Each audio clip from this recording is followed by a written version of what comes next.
বকর রাদিয়াল্লাহু তাআলা আনহু ওনার কন্যা আম্মাজান আয়েশা রাদিয়াল্লাহু তাআলা আনহাকে বললেন যে এই স্বপ্নের ব্যাখ্যা হচ্ছে এই পৃথিবীর 3 জন মানুষের কবর তোমার ঘরে অবস্থিত হবে।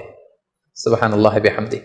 এবং আমরা জানি যে আল্লাহ রাসূল সাল্লাল্লাহু আলাইহি ওয়াসাল্লাম যখন ইন্তেকাল করলেন তখন আল্লাহ রাসূল সাল্লাল্লাহু আলাইহি ওয়াসাল্লামকে কবর দেওয়া হয়েছিল আম্মাজান আয়েশা রাদিয়াল্লাহু তাআলা আনহার ঘরে।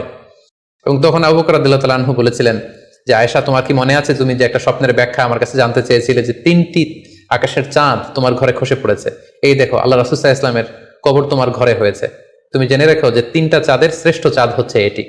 এবং আমরা এও জানি যে আবু বকর রাদিয়াল্লাহু তাআলা আনহু ইন্তেকালের পরে আম্মাজান আয়েশার ঘরেই কবর হয়েছে এবং ওমরে ফারুকের কবরও আম্মাজান আয়েশা রাদিয়াল্লাহু তাআলা আনহুর ঘরেই অবস্থিত।